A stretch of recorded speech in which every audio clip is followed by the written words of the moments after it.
In today's video, we will be talking about the 4 daughters of Emperor Frederick III of Germany, King of Prussia, and his wife Queen Victoria. Their tumultuous life stories range from throwing salacious parties and entertaining much younger lovers, to serving as a nurse during the World War and hosting dinner parties for Adolf Hitler. Their biographies bear many high and low lights, and we are about to explore them all. Princess Charlotte was born on the 24th of July 1860 in Potsdam. She was the eldest daughter and second child of Prince Frederick of Prussia and his wife Victoria. Growing up, it was soon evident that Charlotte was a difficult child. She was known for throwing violent tantrums and for her nervous demeanor. Charlotte was also underweight due to digestive issues and had a terrible sleep. These health complaints would eventually torment her for her entire life.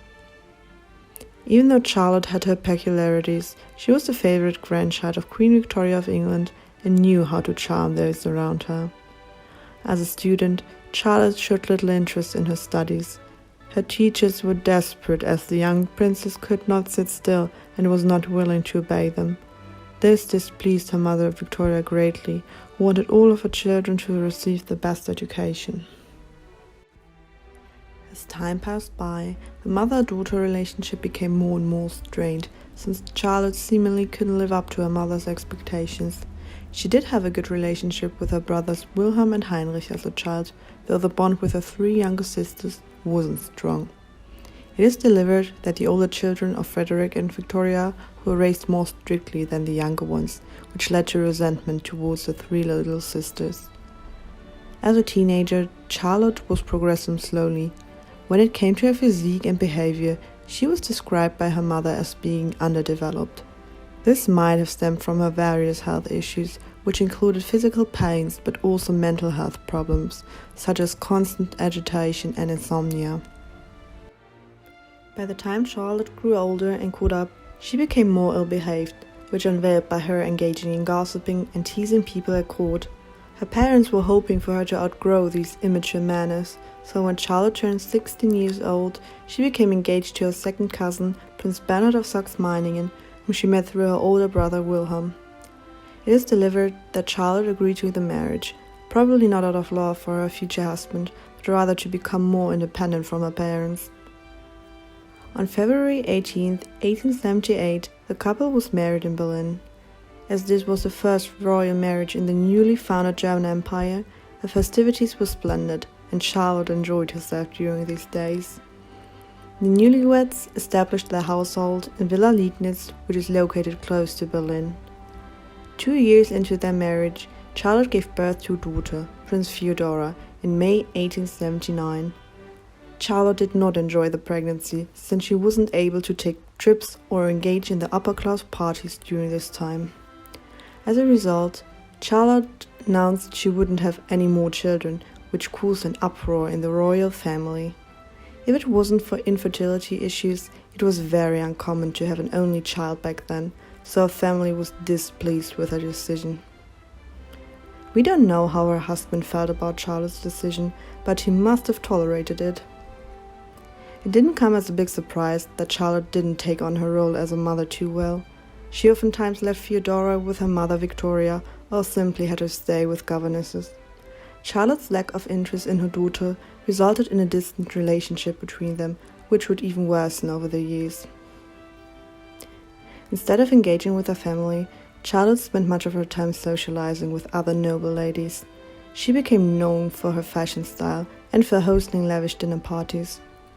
These made her famous as a party girl, but also as a chatterbox who enjoyed spreading her friends' secrets to everyone. Charlotte's party lifestyle would eventually lead to a massive scandal at the German court. Over the period of 4 years, several hundred blackmails were sent to various courtiers and members of the royal family, including Charlotte. The letter's content was explosive, as it contained sensational gossip, accusations, and intrigues among the German court. Some of the letters accused Charlotte of throwing indecent parties, which were attended by many nobles. Eventually, the letters were handed over to the police, but to this day it is uncertain who wrote the letters, though many historians suspect Charlotte as the author. Even though Charlotte is often associated with her misconduct, she stayed by her father's side when he became terminally ill with cancer, alongside her mother and most of her siblings. When her father died shortly after his succession to the throne of Germany and Prussia, Charlotte was genuinely devastated. During this period, the relationship with her mother and siblings became closer, though it wasn't for long. When her brother Wilhelm ascended the throne and married his wife Donna, the siblings drifted apart due to different lifestyles and Charlotte's misdemeanor towards the new Empress Donna. Over the years, Charlotte's health condition worsened and she relied on opium to relieve her pain. In June 1914, her husband inherited his father's duchy and became Bernhard III, Duke of Saxe-Meiningen, but the same year World War I broke out and Bernhard left for the front, while Charlotte remained behind. With Germany losing the war in 1918, the German Empire collapsed and so did its many duchies. Consequently, Bernhard was forced to abdicate. The following year, Charlotte succumbed to her many health issues, ultimately dying there of a heart attack on the 1st of October 1919 at the age of 59. Bernhard died 9 years later and was buried with her at Schloss Altenstein. The daughter Feodora seemed to have inherited the many health issues of her mother. Nowadays, it is assumed that Charlotte and Feodora were suffering from porphyria, a genetic disease that is believed to have affected some members of the British royal family. This disease would explain some of Charlotte's irritating behaviors, even though some of it was simply a reflection of her character. Charlotte was without a doubt an interesting and extraordinary persona, despite her flaws. Victoria, who was called Moretta by her family, was born in 1866 as the second daughter and fifth child of the imperial couple. Princess Victoria grew up in Berlin under the supervision of various governesses and teachers at the imperial palace.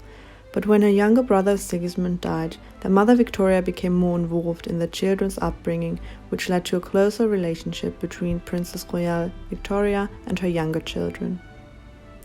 Little Victoria was described as a carefree child who enjoyed being outdoors. Her mother insisted on raising the children the British way, and she often took them to England to visit their grandmother, Queen Victoria. When Victoria was 16 years old, she fell in love with Prince Alexander of Battenberg, Prince of Bulgaria. With the consent of her parents, the couple got engaged in 1883, but her paternal grandfather, Emperor Wilhelm I, opposed the engagement for political reasons. Prince Alexander's throne was insecure, and Wilhelm feared that the marriage might anger the Russian Tsar, who had conflicting interests with Bulgaria. For years, Victoria fought for the marriage, but after her father passed away only 99 days after taking the throne, the engagement was broken off by her now reigning brother, Wilhelm II. The failed marriage plans hit Victoria hard, and she fell into a deep bout of depression, which was accompanied by restrictive dieting that eventually left her worryingly thin.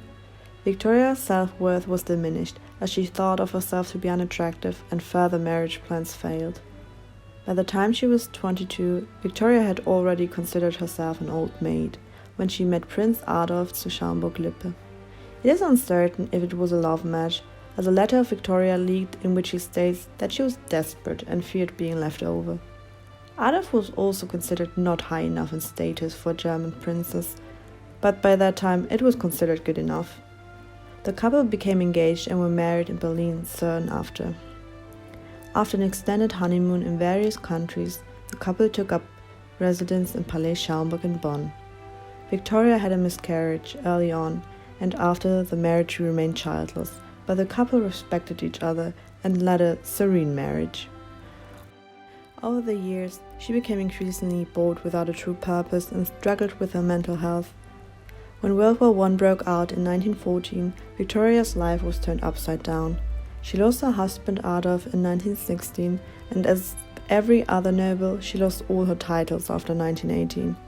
However, Victoria was allowed to keep her house, but soon her finances got out of hand as she kept on spending like she used to.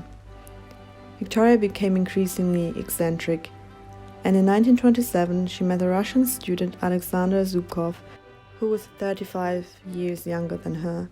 Zhukov pretended to be a nobleman who fled the Russian Revolution. That same year they married, which led to a major scandal. The marriage turned out to be unhappy, as Zubkov went on to spend all their money, which left both of them bankrupt. When his misdemeanor became public, Zubkov ended up being deported from Germany. He then went on to live in Luxembourg and worked as a waiter. Victoria remained in Bonn and published her memoirs in the local newspaper in order to generate some money. The amount of debts piled up even more, so she had to auction off most of her estate in 1929, though this didn't cover all her debts either. Soon after, Victoria came down with pneumonia, which led to her death in November 1929. She died alone in a hospital without any money or anyone left. Sophie, who was called Sophie by her family, was born as the third daughter of the imperial couple. Sophie spent much of her childhood with her parents, and as one of the younger siblings, she enjoyed all the privileges they had. From an early age, Sophie was known to have a majestic look about her. She was known to have taken on a dignified bearing early on, besides having a quiet and pleasant personality. In 1888, she fell in love with the Crown Prince Constantine of Greece, and they got engaged the same year. The wedding ceremony was held in Athens in 1889, and soon after, Sophie had converted to the Greek Orthodox religion. The change of her religion enraged her brother, Emperor Wilhelm II, so much that he even threatened her with banishment from Germany for 3 years. The conversion brought Sophie the approval of the Greek imperial family and the Greek people. Even though she struggled at the dull Greek court at first, she learned the language quite quickly and thus could integrate better. After settling in, Sophie soon began to initiate social projects to help the poor people, but her blissful life came to a screeching halt when Greece declared war on the Ottoman Empire in 1897. During this First Balkan War, Sophie received her training in nursing. After she finished training, she became involved in nursing duties, the administration of nursing, and raising funds for supplies. Regardless of the Queen and the Crown Prince's involvement of caring for the sick and injured Greek and even Turkish soldiers, the Greek royal family's reputation was dwindling, as the war wasn't going well for the Greeks. Crown Prince Constantine was an unfit leader for the army, and the war was lost to the Ottoman Empire after only 30 days. The people blamed the royal family greatly, and as Greece continued to be a constant state of political and economic instability throughout the 1900s, the smell of revolution was in the air. While the marriage of Sophie and Constantine produced 6 children, it turned out unhappy over the years, as Constantine was unfaithful to her. But their marital indifferences were not on the forefront, as another war broke out in 1912 and the reigning King George I was assassinated in 1913, which made the couple the new King and Queen of Greece. The situation was unstable though, and their opposition grew by the day. In 1916, a fire broke out in the forest surrounding their residence, which was probably set on purpose by enemies of the royal family. When the First World War broke out, the situation in Greece became more unstable, and the hatred towards the royal family grew. Sophie and her husband were forced to abdicate and went to exile in Switzerland. But when their successor, Alexander I, died, Greece was at risk for even more chaos, so the government allowed Sophie and her husband to return as regents in 1920.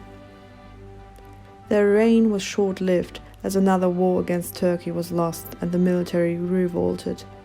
The royal couple was again exiled to Italy, where Constantine died a broken man in January 1923. Sophie was forbidden to ever return to Greece. She wrote to her sister Margaret frequently and returned to the Christian faith for comforting during her last years. She visited her relatives all over Europe throughout the 1920s and maintained good relations with all of her children. Her dry humor and her pleasant demeanor made her popular by those around her. Sophie led a quiet life for her remaining years. She died in January 1932 at the age of 61 in Frankfurt from cancer. The former Queen of Greece is buried in the Royal Cemetery, Tatoi Palace in Greece. Margaret, who was called mostly by her family, came in as the last child of her parents. She was said to be a sensitive child who was greatly attached to her parents. Her mother, Victoria, described her to be an angelic yet independent child. As one of the younger children, Margaret enjoyed a loving childhood. In 1893, she married Prince Frederick Charles of Hessen. Her now reigning brother Wilhelm II opposed this marriage at first, as Frederick was inferior to Margaret's status, but he soon gave in as he viewed his youngest sister as not too important herself. Whatever her brother's opinion was, Margaret and Charles' marriage was a love match. The two led a happy marriage which resulted in having 6 children, which were all boys. They resided in Friedrichshof Castle and had a peaceful life until World War I broke out. Tragedy struck the happy couple as they lost 2 of their sons during the battles. After the war, they lost all their titles, and eventually Margaret and her sons became tangled up in the uprising of Nazi Germany. Margaret and her sons embraced their rising popularity since they were hoping the Nazi regime would re-establish the monarchy. Margaret even hosted Adolf Hitler for dinner in their house. When the Second World War broke out, the family supported the Nazi regime, but they soon came to the realization that Hitler had no interest in re-establishing the monarchy, and they turned against him. Margaret lost another son during the war due to an aircraft crash, and her husband of natural causes. After the war, Margaret struggled as most of her fortune was confiscated. The family had hidden jewelry during the war, but it was stolen from them. When the culprits were made out, some of the jewelry was returned to Margaret. Not much is known about Margaret's later life. She died in 1954 at the age of 81 in Kronberg.